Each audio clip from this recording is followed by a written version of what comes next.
बेखौफ जियो। ये मुल्क हमारा कल भी था, आज भी है। ये भीख में मांगा हुआ हमारा मुल्क नहीं है, और किसी की चापलूसी करके खरीदी हुई जमीन हमारी नहीं है। ये हमारे आबा व अजदाद, बल्कि आदम अलैहिस्सलाम की जमीन है, हमारे बाप की जमीन है, हमारे बाप की जमीन है। अजीजा ने गिरामी वक़ार, मैं बात ये अर्ज करना चाहता हूँ, आयत करीमा जो मैंने पढ़ी थी उसमें अल्लाह ने यही फरमाया, अगर रसूल के हुक्म की मुखालिफत करोगे तो फितने में मुब्तला हो जाओगे और अज़ाब अलीम में गिरफ्तार हो जाओगे। अभी देर नहीं हुई है, अभी सवेरा है। मैं नौजवानों को कहता हूँ उस नुक्ते पर आ जाओ, उस पॉइंट पर जमा हो जाओ जहां रसूलुल्लाह सल्लल्लाहु अलैहि वसल्लम ने अपने सहाबा को छोड़ा था। मेरे आका ने हुजूर को जहां छोड़ कर नसीहत फरमाई थी, उस नुक्ते पर आ जाओ, बस बाकी सब तुम्हारा, सारे मैदान तुम्हारे हैं, कोई ताकत तुम्हें ज़ेर नहीं करेगी इंशाअल्लाहुल अज़ीज़। लोग जिस तरह की बातें करते हैं, मैं आपको बताऊं, सलाहुद्दीन अय्यूबी का भी तज़किरा करते हैं। सुल्तान सलाहुद्दीन अय्यूबी फातिह बैतुल मुक़द्दस, एक सिपह सालार के नाम से दुनिया जानती है। आज अंग्रेज भी उस सलाहुद्दीन की तारीफ में रतबुल लिसान है। अंग्रेज भी कहता है वैसा जर्नल हमने नहीं देखा। क्यों जानते हैं? अंग्रेजों की किताब में लिखा हुआ है सलाहुद्दीन अय्यूबी ने 18 साल तक जंगें लड़ी सलीबियों के साथ, ईसाइयों के साथ, लेकिन उसमें लाखों कैदियों को अपने हाथों से आजाद किया। आजाद करने की आदत बहुत ज्यादा थी। किसकी? सलाहुद्दीन अय्यूबी की। शहादत है मतलूब व मकसूद मोमिन, न माले गनीमत न किश्वर कुशाई। एक आशिक रसूल का जो मकसूद होता है ना, वो ये नहीं है कि सिर्फ गर्दनें उड़ाना है, उसका मकसूद जो होता है वो अल्लाह उसके रसूल की रजा। सलाहुद्दीन अय्यूबी के साथ एक वक्त ऐसा भी आया जब आप बीमार हो गए। इस बीमारी के आलम में मुसलमानों के एक काफिले पर एक ईसाई जर्नल ने हमला किया था, बुरनिस नाम था उसका। उसने हमला किया और सारा माल लूट लिया, कोड़े लगाया, औरतें भी थी, बच्चे भी थे और भी लोग थे। लेकिन मारते मारते उस जालिम ने क्या कहा था जानते हो? ए मुसलमानों, पुकारो अपने मोहम्मद को, मोहम्मद को बुलाओ, क्यों तुम्हारी मदद के लिए नहीं आता? मुआज़ अल्लाह रब्बिल आलमीन। जब वो इस तरह के ताने दे दे करके माल लूट रहा था और सारे लोगों को निहत्ता पा करके मार रहा था, लुटा हुआ काफिला, ये ताराज काफिला जब वापस लौटा तो सलाहुद्दीन अय्यूबी से शिकायत की कि सुल्तान इस्लाम हमारे साथ ऐसे मामलात हुए। ये वो हालात थे जब सलाहुद्दीन सख्त बीमार थे, जिसको मरगुल मौत कहा जाता है, यानी मौत की बीमारी, मरगुल मौत, मौत की बीमारी जिसको कहा जाए। लोग इयादत के लिए आ रहे थे, लेकिन सलाहुद्दीन अय्यूबी ने जैसे ही ये बात सुनी, अल्लाह की बारगाह में हाथ फैलाया, कहा ऐ रब्बे जुल जलाल, तूने सलाहुद्दीन को हर चीज अता की, बस तेरा ये नाचीज बंदा, आजिज बंदा इतनी भीख मांगता है कि मेरी उम्र को इतनी लंबी कर दे कि मैं बुरनिस का सर उड़ा सकूं, इतनी जिंदगी और दे दे। क्यों? इसलिए कि नबी पाक सल्लल्लाहु ताला अलैहि वसल्लम को उसने ताना मारा। मोमिनीन से ये कहा ना कि मोहम्मद को बुलाओ। सलाहुद्दीन अय्यूबी बीमारी के आलम में ये दुआ करते रहे।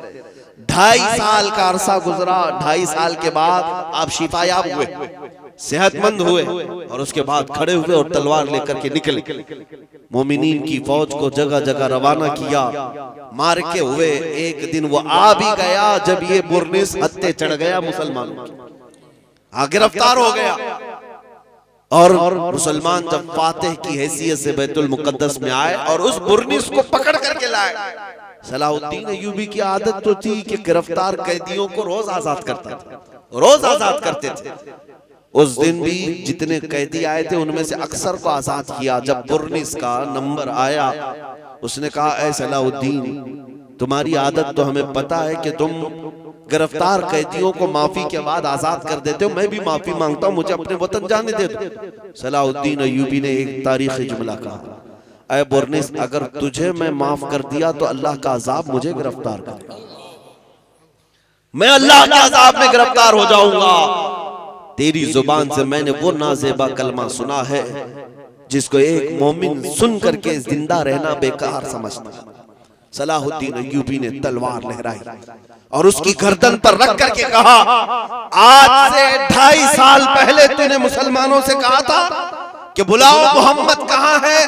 देख उस मोहम्मद ने सलाहुद्दीन को भेजा है तेरा सर कलम करने। सुभान अल्लाह सुभान अल्लाह, नारे तकबीर सल्लल्लाहु ताला अलैहि वसल्लम, उसका सर कलम किया, इस्लाम, सुभान अल्लाह, उसका सर कलम किया। लेकिन जो बात मुझे अर्ज करनी है वो ये है मेरे अजीजों, ये जो 2.5 साल का अरसा गुजरा ना, जो बीमारी के आलम में थे सलाहुद्दीन अय्यूबी, ये 2.5 साल के बारे में उनके शागिर्द और उनके फौजी रिवायत करते हैं, एक दिन भी हमने सलाहुद्दीन को पैर फैलाकर सोते हुए नहीं देखा।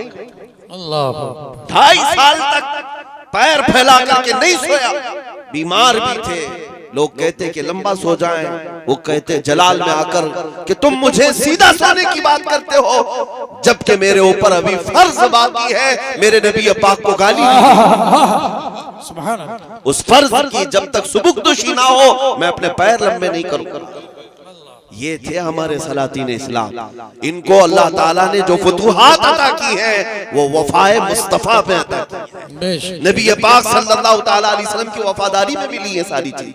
अजीज़ान गिरामी वक़ार, आज मैं आपसे भी यही कहता हूँ, ताकत और कुव्वत जमा करने की कोशिश में अपने वक्त को सर्फ ना करो, बल्कि जवानों से मैं सिर्फ इतनी बात कहूंगा, किसी दिन खड़े हो जाना, किसी दिन खड़े हो जाना, आंख बंद करके अपने नबी पाक को हाजिर और नाजिर समझना और कहना या रसूल अल्लाह, दुनिया में बहुत थक चुका, रंगीनियां रानाइयां देख करके मैं गुमराह तो बहुत हुआ, लेकिन अब जो चलूंगा तो सिर्फ आपके कदमों के पीछे चलूंगा। फिर देखना कि रसूलुल्लाह सल्लल्लाहु ताला अलैहि वसल्लम की इनायतें आएंगी कि नहीं आएंगी। इसलिए कि वो रसूल निहायत ही गैरतमंद रसूल, गैरतमंद रसूल है।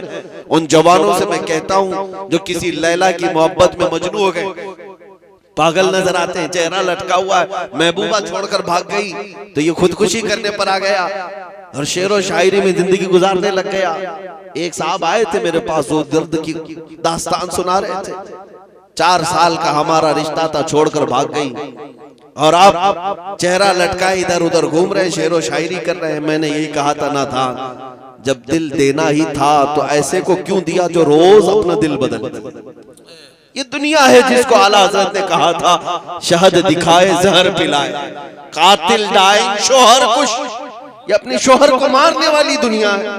तुमको दिल देना ही था तो ऐसी लैला को क्यों दिया जिसका तुम्हारे ताल्लुक से कोई ऐसा ख्याल नहीं है। मेरे अजीजों, एक दिल अल्लाह ने दिया, काश अगर दरे मुस्तफा पर रखा होता, ताजदारे मदीना के हाथों में दिया होता।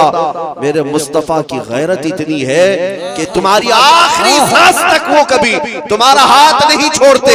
दुनिया तो दुनिया है, कब्र में भी जाओगे, मुनकर नकीर बाद में आएंगे, तुम्हारे मुस्तफा पहले। कब्र तो कब्र है, हश्र के दिन भी यही हाल होगा, जब कोई तुम्हें पूछ नहीं रहा होगा, माँ बच्चे से भाग रही होगी, लेकिन वो मुस्तफा है। फरमाते हैं कयामत के दिन तुम देखोगे मेरे कंधे पर चादर पड़ी और चादर खसक खसक कर गिर रही होगी। एक हाथ से मैं अपनी चादर संभाल रहा हूँ और दूसरे हाथ से अपने उम्मती को पकड़ रहा हूँ। जन्नत में जाने तक की जमानत है मेरे मुस्तफा की। वहां दिल दिया होता तो चेहरा लटकाए हुए नहीं घूम रहा होता और दुनियावी मजाजी इश्क में शेर व शायरी नहीं कर रहा होता।